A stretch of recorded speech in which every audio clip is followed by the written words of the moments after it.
Bueno, vamos a empezar con la teórica de simetría molecular. Un breve comentario antes de seguir. Este tema, para este tema, mejor dicho, es importante tener siempre a mano lo que se llama una tabla de caracteres.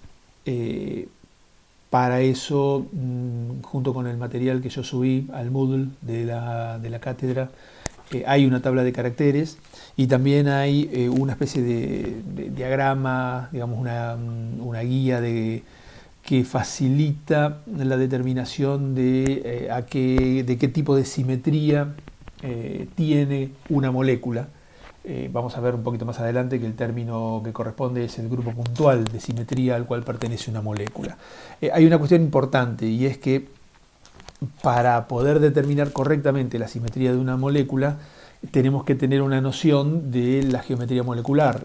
¿Eso qué quiere decir? Que ustedes van a tener que desempolvar lo que estudiaron en su momento de la teoría de la repulsión de pares de electrones de valencia, como para tener una estimación, digamos, correcta de la geometría. Por más que después ustedes, por supuesto, hagan un dibujo en 2 dimensiones, eso desde ya, pero por lo menos tener una idea, digamos, de la ubicación en el espacio de cada uno de los átomos que conforman una molécula para saber cómo se van cambiando unos a otros en función de las operaciones de simetría del grupo puntual este que yo les comentaba. Así que bueno, lo que les quiero decir con esto es que si no lo tienen fresco por alguna otra materia, estaría bueno que repasen un poco las herramientas aprendidas para determinar las geometrías moleculares, ¿sí? Muy bien, dicho esto, comentados esos 2 documentos adicionales que ustedes van a encontrar en el Moodle de la página, vamos a meternos con la cuestión de la simetría molecular. ¿Cómo definimos? ¿Qué significa esto de simetría de una molécula? Bueno, nosotros partimos del hecho justamente asociado con esto que acabo de decirles antes de empezar. Nosotros tenemos un esqueleto, el esqueleto que forman los núcleos en sus posiciones de equilibrio, y eso determina la geometría molecular, ¿sí? Ese esqueleto posee una cierta simetría, ¿sí? Esa simetría es lo que nosotros vamos a estudiar. Vamos a estudiar, digamos, los elementos de simetría que posee, las operaciones de simetría que permite intercambiar átomos entre sí, pero de manera tal de no alterar la geometría inicial, ¿sí? Que es un poco, digamos, la idea, el fin, la finalidad de este estudio de la simetría, ¿sí? Y bueno, y vamos a terminar viendo cuál es la utilidad de todo esto, ¿sí? ¿Por qué nos estamos metiendo con un tema que parece que no tiene mucho que ver con química ni con química cuántica? Como dice acá, la simetría lo que hace es simplificar la interpretación de la función de onda, ¿sí? Y permitiendo, por ejemplo, entre otras cosas, clasificar orbitales moleculares, ¿sí? Si nosotros escribimos una configuración electrónica en términos de las ocupaciones de orbitales moleculares individuales, vamos a ver cómo después podemos usar eso, por ejemplo, para determinar el símbolo, ¿sí? El símbolo de del estado electrónico de una molécula, ¿sí? También nos ayuda o nos facilita, por ejemplo, el cálculo de reglas de selección en espectroscopía, ¿sí? Es decir, nos ayuda a determinar qué integrales van a ser cero, qué integrales van a ser distintas de cero, ¿sí? Esto es importante porque, bueno, como vamos a ver más adelante, la cuestión de las reglas de selección, lo que nos indica, nosotros sabemos que si una integral relacionada con una regla de selección es cero, eso significa que la transición que nosotros estábamos pensando no va a tener lugar. Si la integral en cambio es distinta de cero, la transición va a tener lugar.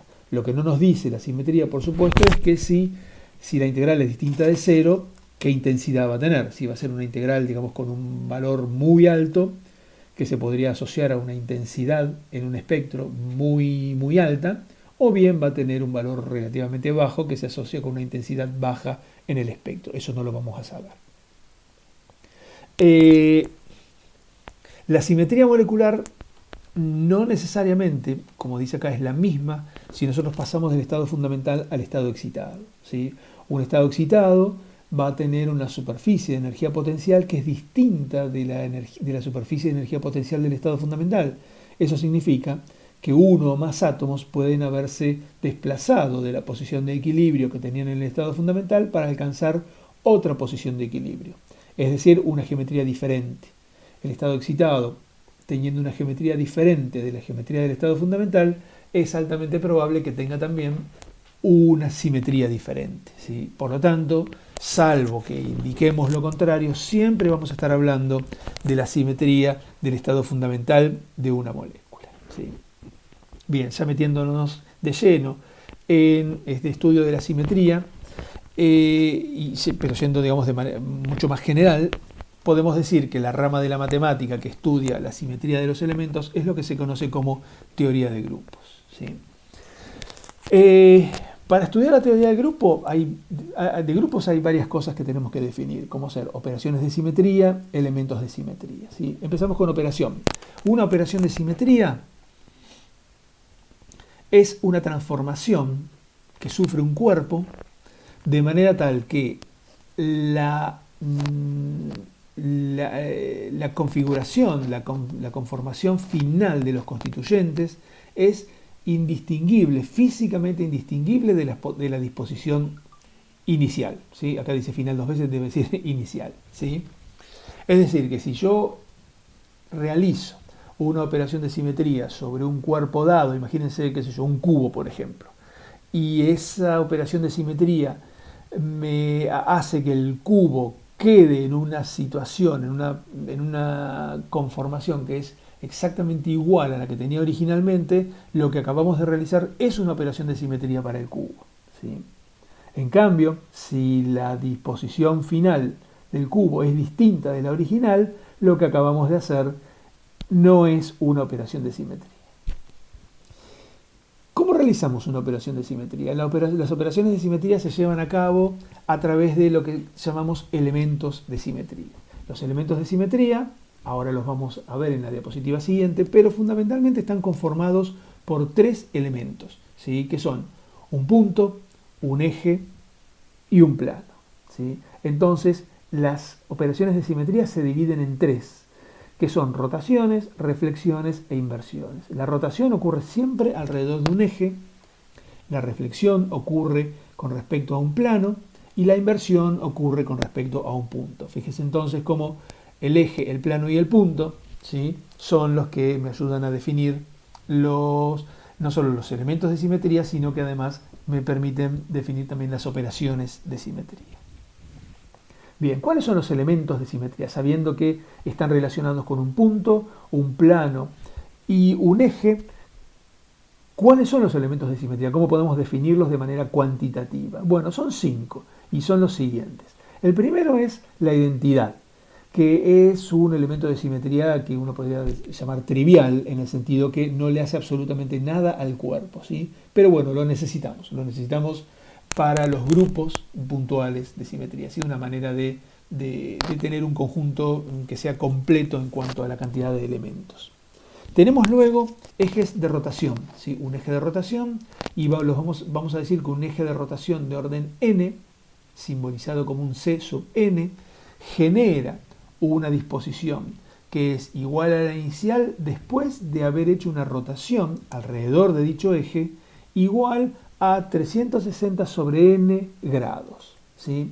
¿Esto qué significa? Por ejemplo, un eje C2 significa que estamos haciendo una rotación de 360 dividido 2 igual a 180, de 180 grados, ¿sí? Es decir, giramos alrededor de ese eje 180 grados y la disposición que obtenemos tiene que ser exactamente igual a la disposición inicial, ¿sí? Entonces decimos que tenemos el elemento de simetría, eje de rotación C2.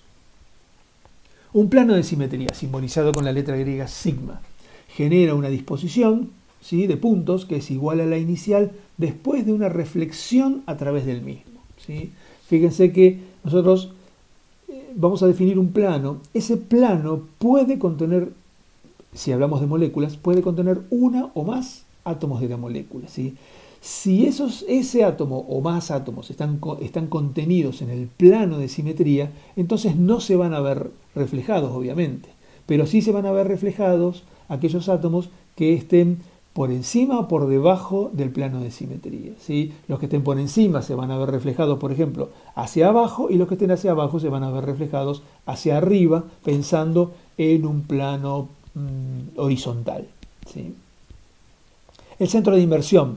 El centro de inversión me devuelve una disposición de puntos que es igual a la inicial después de invertir cada coordenada de cada átomo presente en la molécula. Es decir, si yo por cada punto X y Z, yo voy a tener luego de la inversión un punto menos X, menos Y, menos Z. ¿Sí? Y finalmente, el quinto elemento de simetría es también un eje de rotación, pero decimos que es un eje de rotación impropio. ¿Sí? Impropio también de orden n, y lo simbolizamos ahora con la letra S, ¿sí? Una S mayúscula sub n, donde el n tiene el mismo significado que en el caso de los ejes de rotación de los C sub n, ¿sí? En el sentido que genera una disposición de puntos que es igual a la inicial después de una rotación de 360 sobre n grados, seguido de una reflexión, ¿sí? Es decir, de un plano de simetría sigma, a través de un plano, pero fíjense que ese plano tiene una condición importante, que tiene que ser perpendicular al eje. Es decir, que la operación, el elemento de simetría S sub n es una combinación de un eje de rotación C sub n seguido de un plano de simetría que es perpendicular al eje C sub n. Bien, vamos a ver algunos ejemplos, ¿sí? ¿Qué significa? ¿Cómo entendemos estos elementos de simetría en moléculas? Tomemos como ejemplo el trifluoruro de boro, ¿sí? Acá, simplemente por una cuestión de poder visualizar mejor las operaciones de simetría, los átomos de flúor están identificados, ¿sí? Con números. Entonces, imagínense un eje, un C3. Esto significa que es un eje de rotación ternario. Si pensamos, el ángulo de rotación es 360 dividido 3, es decir, es igual a 120. Es decir, que nosotros tenemos que girar la molécula 120 grados alrededor del eje, ¿sí? Y deberíamos obtener una disposición que es igual a la original, a la inicial. Pero ¿por dónde pasa ese eje C3? Pasa por el átomo de boro. Si nosotros pensamos en un eje que sale de la diapositiva, ¿sí? Está saliendo de la pantalla en la cual ustedes están mirando, sale hacia ustedes, pero pasa por el átomo de boro, giramos 120 grados en la dirección contraria a las agujas del reloj. ¿Sí? Contraria a las agujas del reloj. Esto significa que el flúor 1 tiene que venir a la posición del flúor 2, el flúor 2 tiene que venir a la posición del flúor 3, y el flúor 3 tiene que venir a la posición del flúor 1. ¿Por qué? Porque los ángulos entre los enlaces boro-flúor son iguales a 120. Entonces las rotaciones de 120 grados intercambian los enlaces boro-flúor, ¿sí? Fíjense, acá están la molécula otra vez la misma, solamente que con los números de los átomos de flúor intercambiados, ¿sí? Como esos números son artificiales, son cosas que yo puse simplemente para diferenciarlos por conveniencia nuestra, pero en definitiva los tres flúor son indistinguibles, tenemos una disposición que es exactamente igual a la inicial, ¿sí? Por lo tanto, ese eje C3 que pasa por el átomo de boro y que es perpendicular al plano de la molécula, es un elemento de simetría del grupo puntual al que pertenece el trifluoruro de boro. Fíjense esto ahora, es un eje C2, ¿sí? Esto justamente fue el ejemplo que habíamos dado, ¿no es cierto? 360 dividido 2 igual a 180. Esto significa que ese ángulo, ese eje C2, un eje binario, es tal que si giramos, si hacemos una rotación de 180 grados alrededor del eje, deberíamos obtener una disposición igual a la inicial. Imagínense que el eje C2 es tal que está contenido en el plano de la molécula y pasa por el átomo de flúor 1 y por el átomo de boro.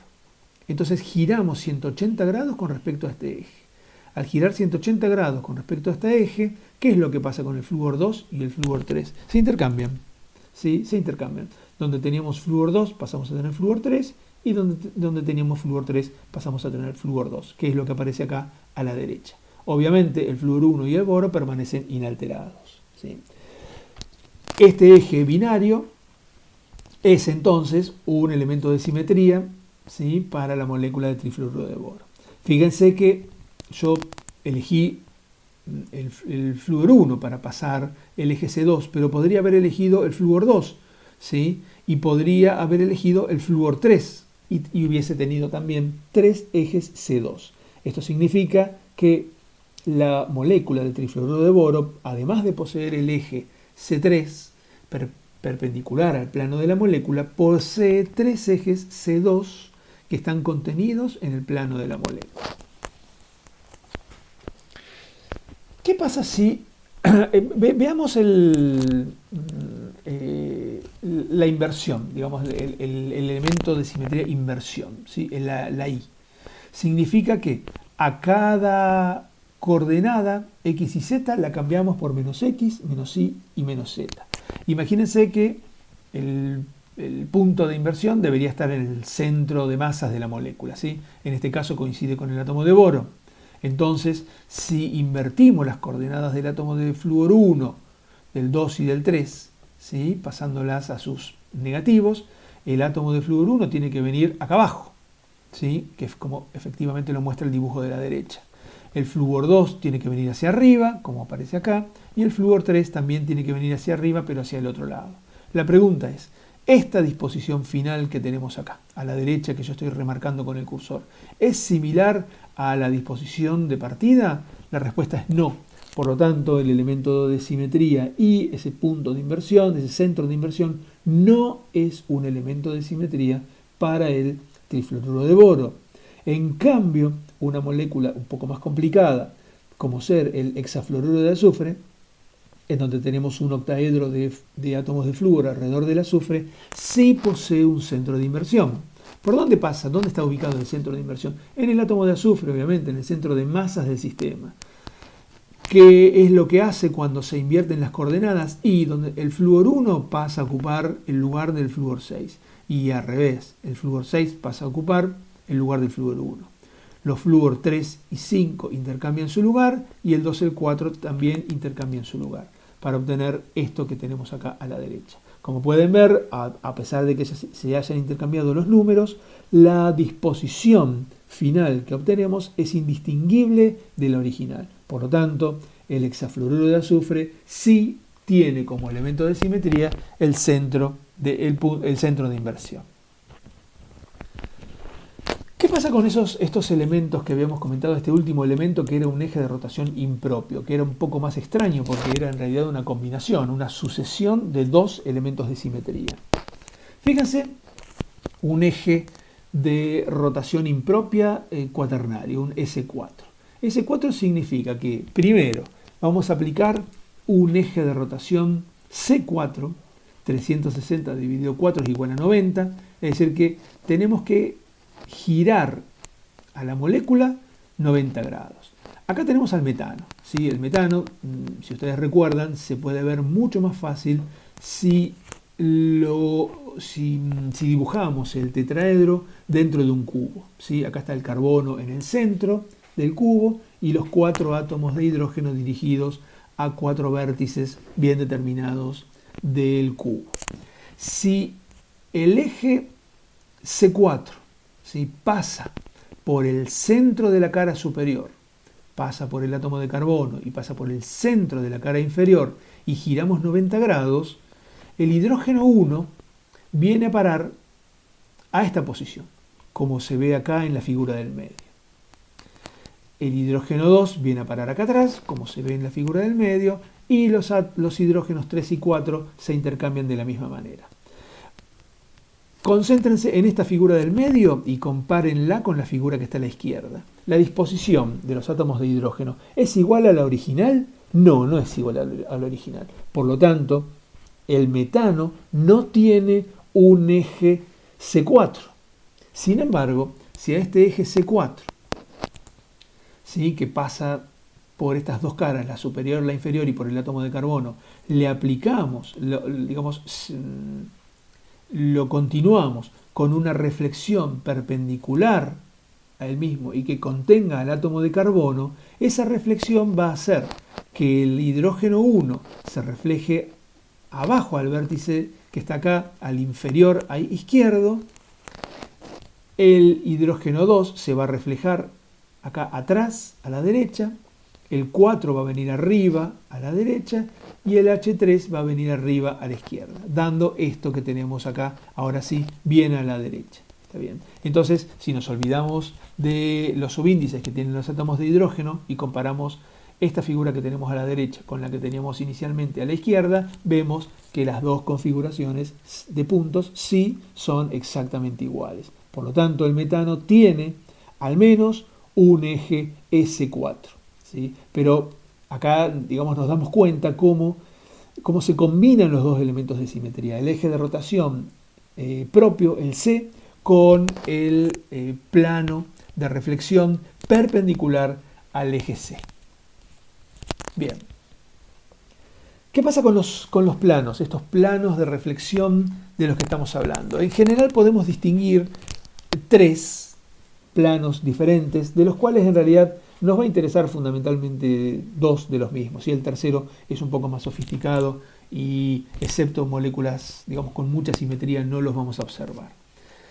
¿Qué pasa si tenemos un eje principal? Tenemos un eje principal en alguna molécula, por ejemplo, ¿se acuerdan? Volvamos al trifluoruro de boro que vimos hace un ratito. Ese eje C3 que pasa por el átomo de boro y es perpendicular al plano de la molécula. Ese es el eje principal de simetría del trifluoruro de boro. Entonces, si hay planos de simetría que contienen a ese eje C3, los vamos a simbolizar con un subíndice B, una B corta después de la letra sigma. ¿Sí? Fíjense el dibujo. El dibujo acá lo que me está indicando es que, por ejemplo, el eje principal de simetría coincide con el eje que nosotros acá notamos como vertical. ¿Sí? Entonces los dos planos de simetría, sigma B y sigma B', se intersectan entre ellos y en la intersección está el eje principal de simetría. En cambio, si el plano de simetría es perpendicular al eje principal de simetría, entonces al plano lo vamos a simbolizar con un subíndice H, sigma H. Nuevamente, en el caso del trifluoruro de boro, el plano que contiene a la molécula es un plano de simetría y sería un sigma H porque es perpendicular al eje principal C3 de simetría del trifluoruro de boro. Fíjense que ese triángulo que está dibujado ahí podría tranquilamente ser el trifluoruro de boro con el boro en el centro y los átomos de flúor en cada uno de los vértices del triángulo. ¿Sí? Finalmente, el tercer tipo de plano de reflexión los simbolizamos con una letra D, un subíndice D, y contienen al eje principal de simetría, pero además bisecciona el ángulo entre ejes C2 perpendiculares al eje principal de simetría. ¿Sí? Yo les había comentado que esto es un poco más complicado de verlo porque necesitamos que se den varias combinaciones. ¿Sí? Se tiene que dar un eje principal de simetría y ángulos C2 perpendiculares al eje principal. ¿Sí? El trifluoruro de boro tiene una cosa así, pero bueno, no nos vamos a detener en este sigma sub D. Son bastante más comunes, más usuales, el sigma sub B y el sigma sub H. ¿Sí? Ya los vamos a ver con más detenimiento cuando veamos algunas moléculas simples, sencillas. La molécula de agua. La molécula de agua que la vamos a utilizar como para entender varios conceptos. Fíjense, tenemos, por ejemplo, nosotros sabemos que la molécula, si bien el átomo de oxígeno está en el centro de un tetraedro, como la molécula tiene solamente 3 átomos, en definitiva, la molécula es planar. ¿Sí? Entonces la podemos dibujar en un plano y podemos imaginariamente pasar un eje, ¿sí?, por el átomo de oxígeno y que divida en dos, los deje, digamos, a igual distancia de ese eje a los dos átomos de hidrógeno. Como se ve acá la línea punteada que está marcada con C2. Ese es un eje binario. ¿Sí? ¿Por qué binario? Y porque si yo roto 180 grados alrededor de este eje C2, intercambio los átomos de hidrógeno. Intercambio los átomos de hidrógeno. Además, como la molécula está conformada por 3 átomos y 3 puntos siempre forman un plano, la molécula tiene que ser planar. Así que podemos definir un plano, ¿sí?, que contiene a la molécula, y que como ese plano que contiene la molécula además contiene al eje principal de simetría, tiene que ser un sigma B. Además, existe un segundo plano que pasa por el átomo de oxígeno y deja a los átomos de hidrógeno uno a un lado y uno al otro. De manera tal que, obviamente, el oxígeno no se ve afectado, pero sí los átomos de hidrógeno se reflejan uno con respecto al otro. Y como ese nuevo plano de simetría también contiene al eje principal de simetría, el C2, también es un sigma B. ¿Sí? No tenemos sigma H. ¿Por qué no tenemos sigma H? Porque para tener un sigma H necesitaremos un plano que pase, por ejemplo, por el átomo de oxígeno, pero que corte perpendicularmente al C2. Si cortara perpendicularmente al C2, ¿qué haría con los átomos de hidrógeno? Los reflejaría hacia arriba. Entonces tendríamos una molécula de agua con los dos enlaces OH, en vez de apuntando hacia abajo, apuntando hacia arriba. Y eso no es una distribución igual a la original. Por lo tanto, sigma H no es un elemento de simetría para la molécula de agua. Bien. Así nomás, pensando hasta ahora en qué nos puede servir la teoría de grupos para determinar algunas propiedades moleculares. Fíjense el momento dipolar, por ejemplo. Si una molécula tiene un único eje principal de simetría, entonces el momento dipolar va a estar alineado con el mismo. Pensemos en la molécula de agua, por ejemplo. El eje principal de simetría es el C2. Eso significa entonces que el momento dipolar de la molécula de agua tiene que estar alineado con ese eje C2. Si ustedes recuerdan lo que uno ve, digamos, en las materias de primero o segundo año, cuando entendemos al momento dipolar como una suma de vectores, bueno, permítanme volver un momento para atrás, los dos enlaces OH tienen una componente para el momento dipolar sobre el eje que coincide con el C2, y los pares libres del átomo de oxígeno, que estarían ubicados más o menos en el plano sigma B, el segundo plano sigma B, también tendrían una componente sobre el eje C2. Por lo tanto, tenemos una componente hacia arriba, una componente hacia abajo, se restan entre ellas, son de distinta naturaleza, no hay razón para pensar que se cancelen. El agua va a tener un momento dipolar y tiene que estar alineado con el eje principal de simetría de la molécula de agua, tal como lo dice el primero de los enunciados que tenemos acá. Si la molécula, en cambio, tiene más de un eje principal de simetría, entonces el momento dipolar va a ser nulo. ¿Por qué? Porque no puede estar alineado con más de un eje a la vez. ¿Sí? Bien. Si la molécula tiene un plano de simetría, uno solo, entonces el momento dipolar va a estar contenido en ese plano. Si la molécula tiene más de un plano de simetría, el momento dipolar tiene que estar sobre la intersección de los planos. Otra vez, piensen en la molécula de agua. Dos planos de simetría, sigma B, que contienen al eje principal de simetría. Entonces el momento dipolar está sobre la intersección de esos planos, porque sobre la intersección de esos planos está el eje principal de simetría. Si la molécula tiene un centro de simetría, el momento dipolar tiene que ser cero, porque si no, si aplicamos el centro de simetría, digamos, el elemento de simetría, la inversión al momento dipolar, le cambiaría el sentido. Y eso es una cosa que físicamente no tiene ningún sentido, es una cosa sin sentido físico, ¿sí? Por lo tanto, toda molécula con un centro de simetría tiene que tener un momento dipolar igual a cero. Finalmente, cuanto mayor sea la simetría molecular, bueno, mayor va a ser el número de elementos de simetría que vamos a encontrar y por lo tanto mayor la probabilidad de que se den alguna de las combinaciones que acabamos de ver para que exista un momento dipolar nulo.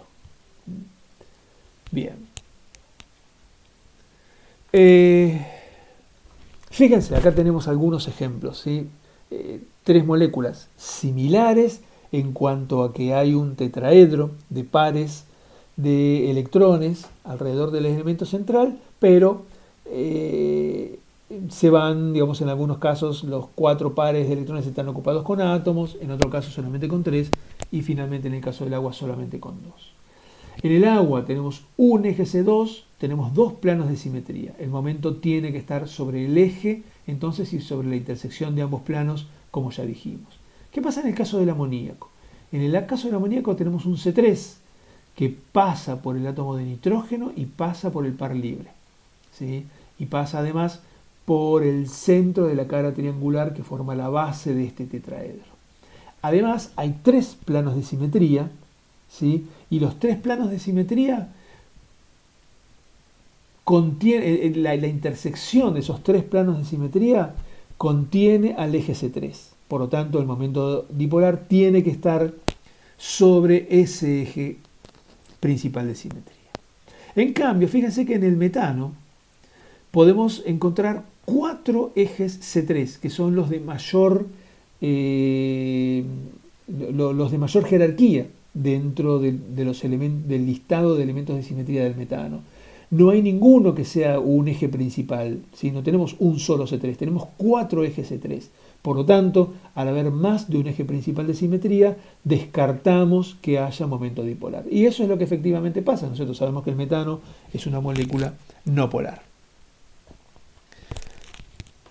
Bien, otra cuestión, ¿qué pasa con las moléculas quirales? Ustedes seguramente se acordarán de química orgánica, que cuando una molécula, si nosotros dibujamos la molécula y dibujamos, por ejemplo, la imagen especular de la misma, pensamos, digamos, hacemos dibujos para ver si la imagen especular puede superponerse con la molécula original, ¿sí? Cuando no existe la posibilidad de superposición, decimos entonces que la molécula es quiral y por lo tanto va a ser ópticamente activa, en el sentido que podrá desviar el plano de la luz polarizada en una dirección o en la dirección opuesta, ¿sí? Dependiendo de si tenemos un solo isómero óptico o si tenemos la mezcla de los dos, observaremos la desviación en ambos planos al mismo tiempo, ¿sí?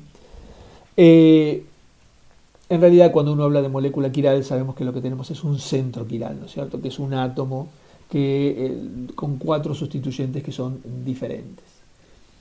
Ahora bien, desde el punto de vista de la teoría de grupos, ¿qué podemos sacar en limpio de esto?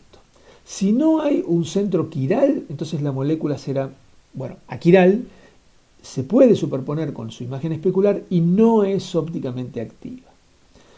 Bien, desde un punto de vista absolutamente práctico, una molécula puede superponerse con su imagen especular si posee un eje de rotación impropia, S. ¿Sí? Recuerden que los ejes de rotación impropia S eran una combinación de un eje de rotación propio, un C, seguido de una reflexión a través de un plano perpendicular al eje de rotación, ¿sí? Hay una cuestión que es interesante, ¿sí? Los ejes de rotación impropia más simples, lo que sería el S1 y el S2, en realidad son elementos de simetría en sí mismos. Fíjense lo siguiente. Imagínense un eje S1, ¿sí? Un eje S1 en un cuerpo, en un cuerpo como este, un cuerpo tetraédrico, ¿sí? Un eje S1 es tal que, si hacemos que pase por el centro de este plano que contiene a estos 2 átomos que son distintos, ¿sí? Los celestes son todos iguales y el rojo es distinto. El eje C1 significa que giramos las cosas 360 grados, es decir, que en definitiva es no hacer nada, ¿sí? Pero después, a pesar de que no hagamos nada, tenemos una reflexión a través de este plano. Como este plano contiene a este círculo celeste y este círculo rojo, no les hace nada, pero sí refleja a estos 2 círculos celestes, uno por encima y el otro por debajo del plano de simetría. Los intercambia y obtenemos una disposición de puntos que es exactamente igual a la disposición original. Pero en definitiva lo que estamos viendo es que el eje de rotación impropio S1 es ni más ni menos que un plano de reflexión perpendicular a la aplicación del eje de rotación impropio. Pasa lo mismo con el eje de rotación impropio binario con el S2. Vamos a mostrar que un eje de rotación S2 no es más ni menos que un centro de inversión. Fíjense, acá tenemos un octaedro en donde, digamos, para que se vean mejor la operación de simetría, los dos círculos que están alineados con el eje principal C2 están de celeste, mientras que los que son perpendiculares, los que están sobre un plano perpendicular al C2, están pintados de rojo. Si aplicamos el eje C2, obviamente que los circulitos 1 y 2 no se ven afectados. C2 son 180 grados, así que el 3 y el 5 intercambian su lugar y el 6 y el 4 también intercambian su lugar. ¿Sí?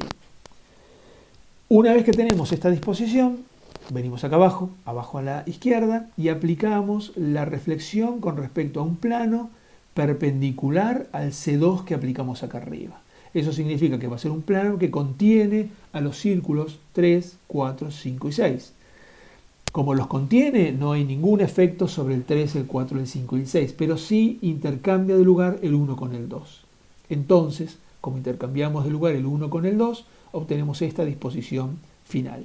Si comparamos esta disposición final con la original, lo que notamos es que los 6 círculos se intercambiaron con respecto al que tenían en una relación de x y z a menos x, menos y menos z, es decir que en definitiva haber hecho una operación S2 es lo mismo que haber hecho una inversión con respecto al centro de simetría.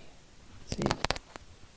Bien, entonces, toda molécula que contenga al menos un eje de rotación impropia, lo que significa que por lo tanto va a tener un plano de reflexión o un centro de simetría, va a ser aquiral y por lo tanto no va a ser ópticamente activa, o si ustedes quieren será ópticamente inactiva. Fíjense esto por ejemplo, la primera molécula, tres ejemplos derivados del metano, ¿sí? Por ejemplo, un clorometano, bromometano, fluorometano. Tiene 3 planos de simetría, ¿sí? Tiene 3 planos de simetría que pasan, por ejemplo, imagínense ustedes, pasa por el átomo de carbono y pasa por el X, que sería el halógeno, y pasa sobre uno de los átomos de hidrógeno. Entonces, ¿cuál es el efecto del plano de simetría? Intercambiar los 2 hidrógenos restantes. ¿Sí? Intercambia uno con respecto a otro. Podemos pensar en 3 distintos planos de simetría que contengan a cada uno de los 3 hidrógenos diferentes. El hidrógeno que está contenido en el plano no le pasa nada, pero los otros 2 hidrógenos se reflejan uno con respecto al otro. Y como los 3 planos contienen siempre al carbono y al X, el carbono y el X se ven inalterados por el plano. Por lo tanto, fíjense que acá lo que está mostrado sobre este plano en gris es como si fuese el espejo, la imagen especular. Acá la molécula se puede alinear sin ningún problema, ¿sí? Con su imagen especular. Por lo tanto, la molécula va a ser aquiral, y esto es algo que habíamos predicho a partir del hecho de reconocer que tiene 3 planos de simetría, ¿sí? Con tener al menos uno ya alcanza. Complicamos un poco la molécula. Ahora, en lugar de tener un X y 3 hidrógenos, tenemos solamente 2 hidrógenos, y tenemos un X y tenemos un Y que podría ser distinto tranquilamente. Pero eso significa que podemos tener un plano de simetría que contenga al átomo de carbono, que contenga X y que contenga Y. Entonces, ¿cuál es el efecto del plano de simetría? Intercambia los 2 átomos de hidrógeno. Si tenemos un plano de simetría, es equivalente a tener un eje impropio de tipo S1, por lo tanto la molécula va a ser aquiral, ¿sí? La molécula puede superponerse con su imagen especular y por lo tanto no va a tener actividad óptica. Nos vamos al caso más complejo, en el cual ahora reemplazamos 3 de los 4 átomos de hidrógeno, de manera tal que el átomo de carbono central tiene a sus 4 sustituyentes distintos. Les anticipo que esta es justamente la definición de un centro quiral, ¿sí? Si pensamos en planos de simetría, no hay ninguno, ¿sí? Porque por más que yo contenga al átomo de carbono y a 2 cualesquiera de los 4 sustituyentes, ese plano no me intercambia los 2 restantes, porque los 2 restantes son distintos. Entonces no hay plano de simetría. No hay centro de inversión, obviamente. Y tampoco hay ningún eje de rotación impropio que nos podamos inventar.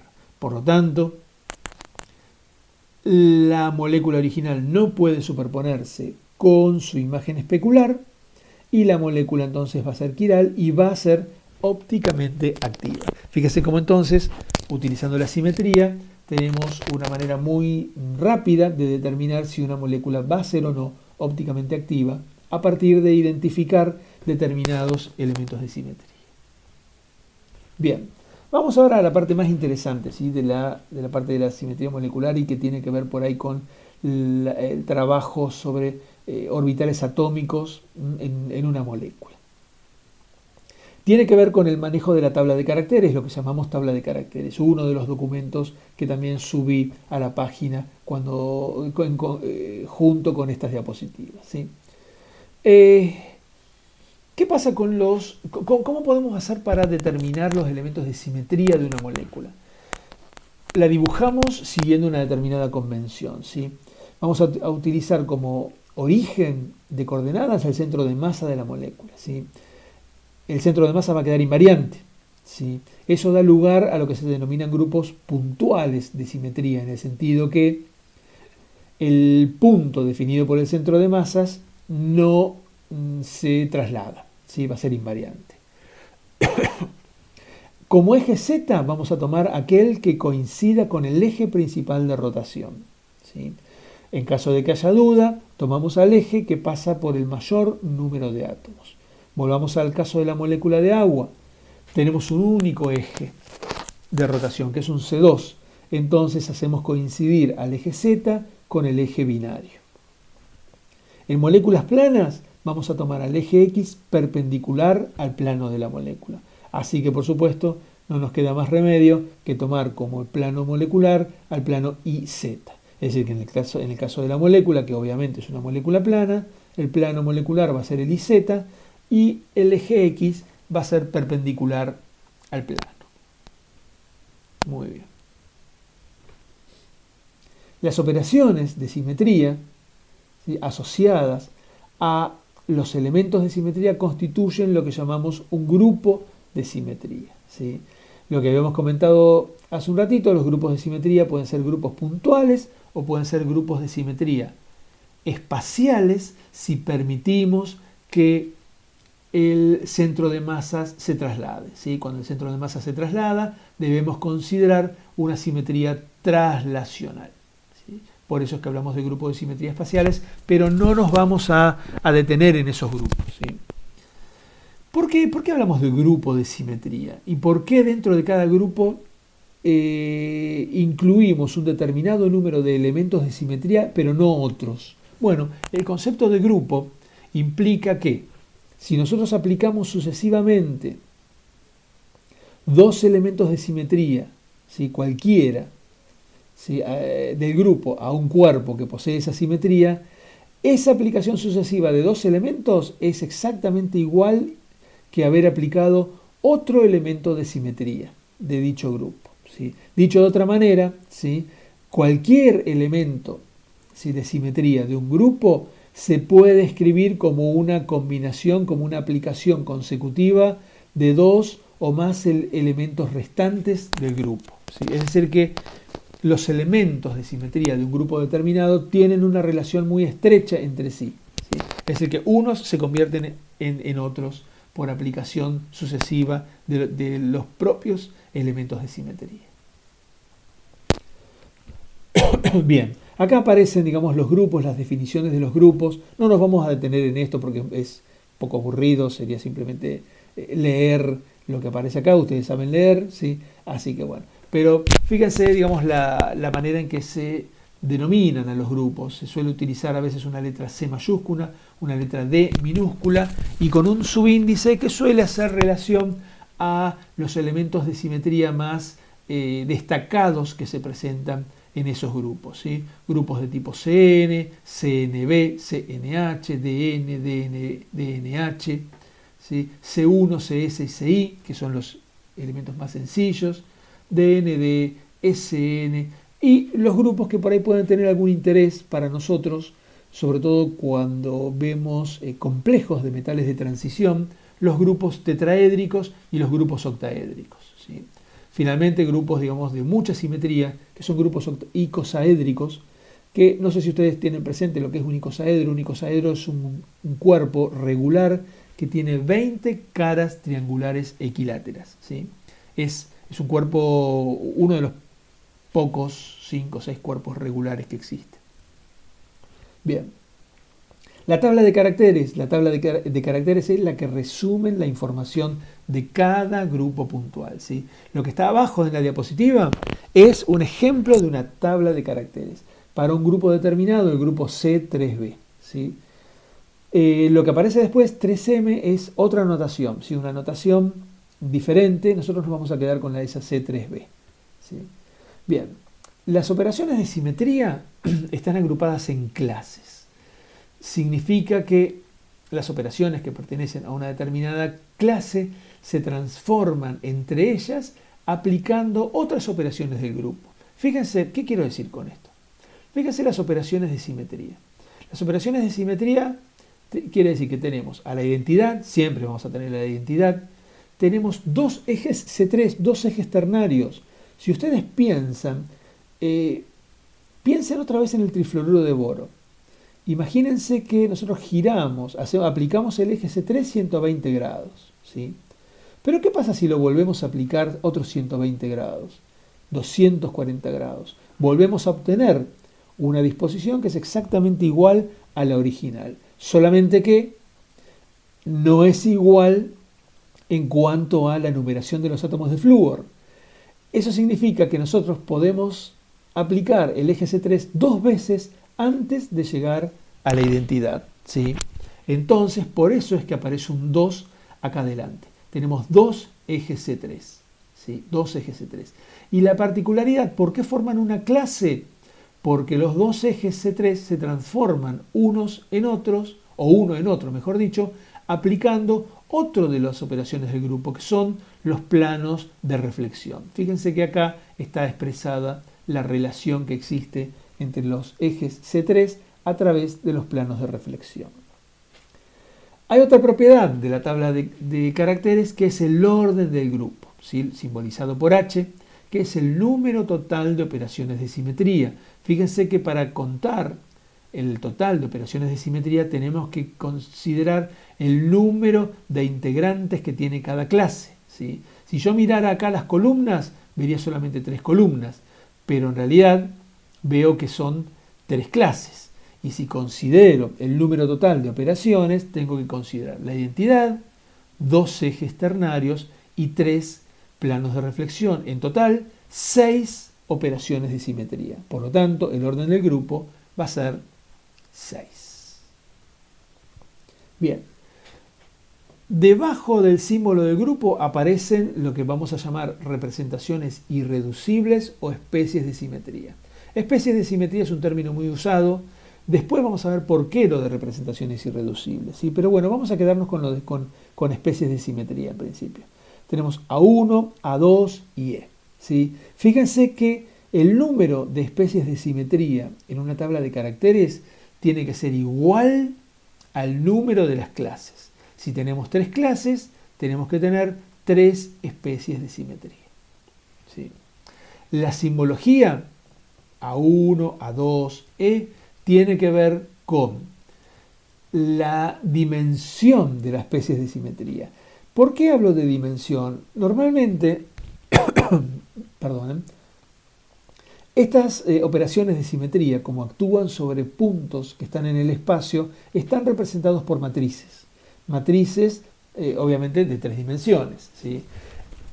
Podemos hablar de dimensiones, ¿sí?, de esa matriz si consideramos, por ejemplo, la traza, es decir, la suma de los elementos diagonales.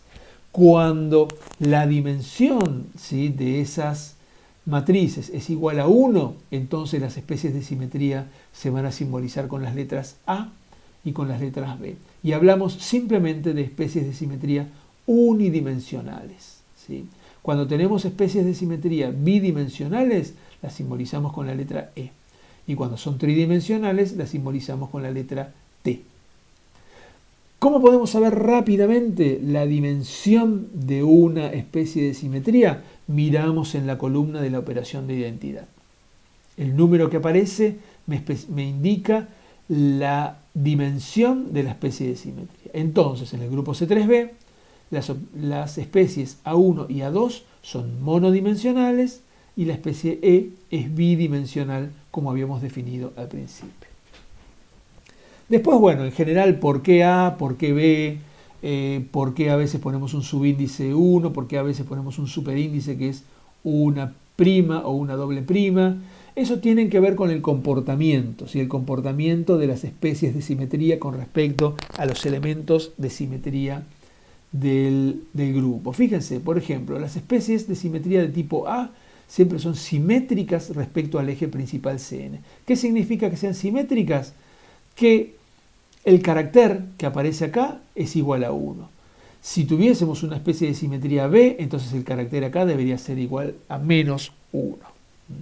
Los subíndices 1 y 2 hacen referencia a la simetría o antisimetría respecto a un plano sigma B. Acá sí tenemos A1 y A2. Y fíjense que A1 es simétrico con respecto a los sigma B, pero A2 es antisimétrico con respecto al sigma B.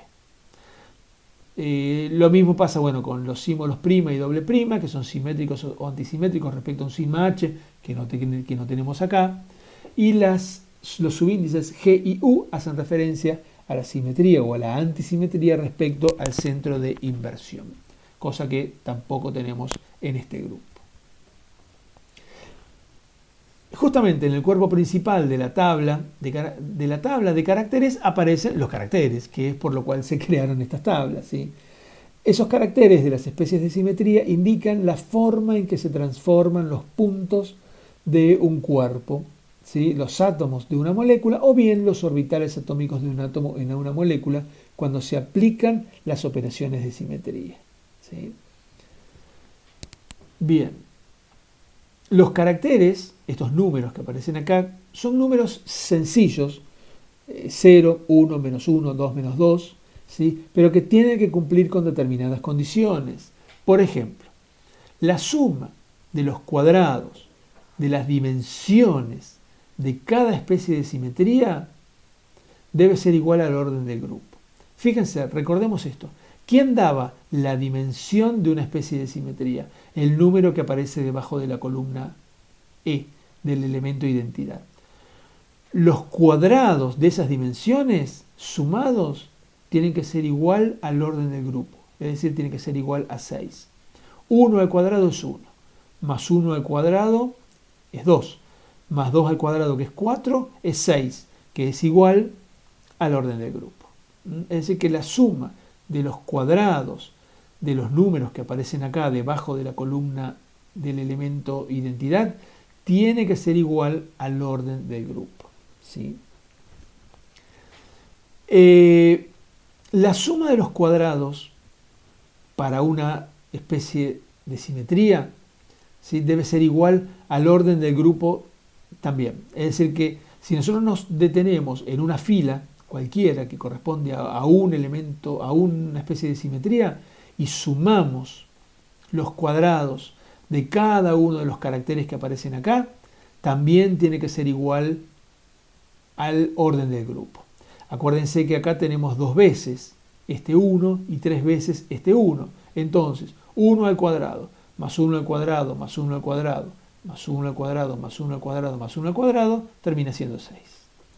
La especie de simetría E, 2 al cuadrado es 2, más menos 1 al cuadrado, que es 1, 2 al cuadrado es 4, más menos 1 al cuadrado me da 1, pero por 2 es 2, 4 y 2 es 6, también es igual al orden del grupo, ¿sí? Y una cuestión muy importante es que dos especies de simetría diferentes tienen que ser ortogonales. Es decir, que si yo considerara que acá tengo vectores de 6 dimensiones, si hiciera el producto escalar entre ellos, el producto escalar tiene que ser 0, ¿sí? Fíjense que lo podemos comprobar fácilmente, por ejemplo, entre A1 y A2, porque acá tenemos 3 componentes, la E y las dos componentes del C3, son todas más 1, ¿sí? Me quedaría más 1, más 1, más 1, pero tengo 3 componentes que es 1 por menos 1, Es decir, 3 veces más 1 por 3 veces menos 1, eso es igual a 0. ¿Sí? Es igual a 0. Ustedes pueden comprobar si quieren, si quieren que cualquiera de las especies de simetría A también es ortogonal con respecto a la especie de simetría E. Bien, finalmente, en el último cuerpo, el que queda bien a la derecha de la tabla, hay información sobre cómo se transforman diferentes funciones, ¿sí?, cuando se aplican las operaciones de simetría de grupo. ¿Qué funciones? X y Z, y las funciones cuadráticas, z cuadrado, x cuadrado, y cuadrado, xy, xz e iz. ¿Sí?